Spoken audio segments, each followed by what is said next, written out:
back! Hello? Uy, ilang araw na lang, back to school lang. At tandaan, simula na ang Brigada Eskwela ngayong umaga. Alam mo yung back to school, parang meron pa rin akong feeling ng nervyos pag sinasabi. Parang, it's okay, tapos na ako mag-aaral, it's okay. Kaya kung gusto niyo tumulong sa pagpapaganda ng mga public school para sa inyong mga anak, tara at makibrigada Eskwela na tayo kina Susan. Nandyan na rin siyempre, Kumar sa Casarinlan Elementary School sa Caloocan City, my former home. Good morning, San. Good morning mga kumars! Good morning dudes! Nako mga kapuso, hindi pa po sumisikat ang araw. Nandito na mga tauhan ng Philippine Navy at nasa datang lakas ng Pilipinas para po sa ating Brigada Eskwela. Kaya naman po eto bago pa man sumikat ang araw, marami na ho na tayo natapos dito. Tuloy-tuloy ho ito dahil nga sa June 6 ay magbubukas na ang klase. Ngayon ito, may mga nalinis na mga blackboard dito. Tuloy-tuloy pa rin yung pagpupuna sa mga bintana. Nako, inalikabok na dahil nga po sa nakalipas na bakasyon. Ito, si Ma'am Felicita Estuesta, isa po sa mga guro dito sa naturang paaralan. Ma'am, ano mga pinakamalaking problema nyo dito sa Casarinlan Elementary School? Ang number one na problem dito, drainage po. Ay, drainage. Bukod doon dito sa inyong mga classroom na kailangan natin linisin. Sinasabi niyo drainage. Bakit to? May binabanggit kayo kanina, may mga nagka-dengue na dito? Marami na pong na dengue. So far, meron na pong namatay ng dengue ditong bata. Bakit po? Ano yung nagiging problema sa inyong drainage? Nag-stagnant ang dito sa drainage, hindi yung nagpo-flow yung water. Ito po, ito. Halika. Tingnan natin yung drainage niya. Ito. So sabi niyo talagang walang drainage system to?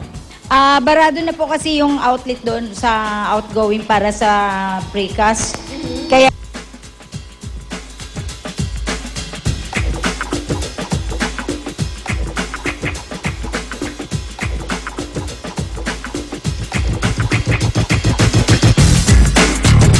Talagang back to school na talaga, dudes. Oo, ito yung mga... Napaka-familiar na nitong mga to. Alam ko to kasi dati, kami mismo ang dapat mag-cover ng sarili ng mga libro. Yes, of course. Kaya isang challenge talaga para sa mga nasa kolehiyo, ang pagbabudget ng allowance na bigay ng kanilang mga magulang. Ang ilang estudyante, kanya-kanyang diskarte sa pagtitipid. We were just talking about that, diba? Kaya bago mag-back to school, narito ang ilan dapat tandaan para hindi masobran sa paggastos. Panoorin natin to. College is fun, lalo na kung alam mo kung paano ibabudget ang iyong allowance.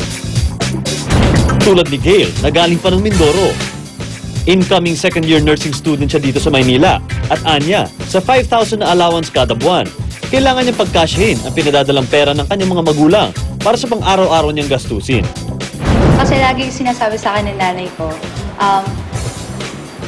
paglaanan ko ng pera ko is yung pagkain, more on pagkain. So, kaya, first of all, foods, then next yung fare.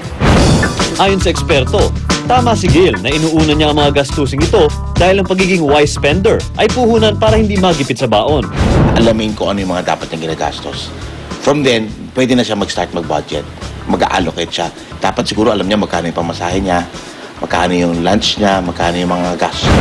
Dagdag pa ng ating eksperto, sa paglalabas ng pera dapat ay hinay-hinay lang. Pakiisipan daw mabuti ang pagkakagastusan.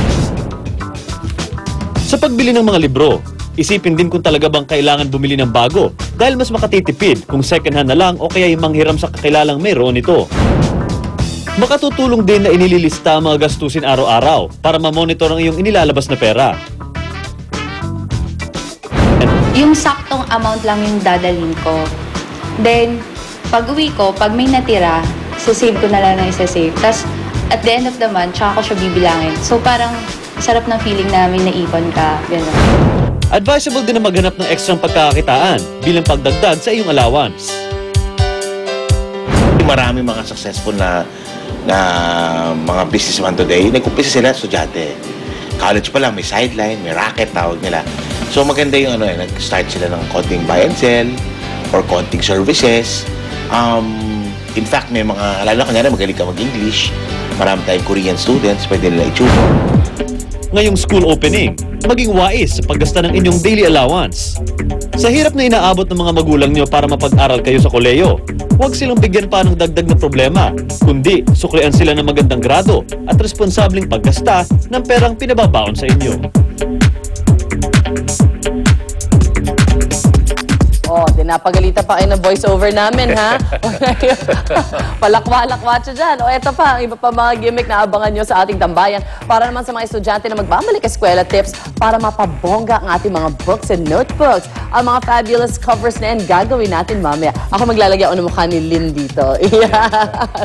At sa mga pare ko dyan, kapansin-pansin na bang lumalaki yung tiyan? At manas baka yung niloloko na parang buntis dahil sa no. pagkalaki yung beer belly. Pues oras na para umaksyon. Ang mga exercise na pampaliit ng tiyan, ihahataw na namin mamaya. Lahat yan, boys and girls, gusto yan. Maring Lynn, sabay kain naman. Naku naman ang mga plano natin, no, Lynn? O nga, pagkatas Ay, mo buti sa hindi pinakita faces sa siya. notebook, kaya syempre, at mag-exercise kayo. So yung mga malakas mag-exercise, may karapatang kumain ng marami rin. Kaya eto na po, since lalamig ng panahon, syempre gustong-gusto natin yung masabaw. So lugaw. Lugaw recipe po ito. Nakakaiba kasi meron siyang lechong manok. I love it! Kaya para excited na ako kumain. Kasama natin mamaya si Chef Hassett Go. Ayan, nagluluto na siya. So mamaya kailangan, meron pa yan. Baka wala lang matira sa amin. Okay, yan po. At marami pang iba maya lamang. Samantala, for the latest news, ito na po mga kapuso, ang unang balita.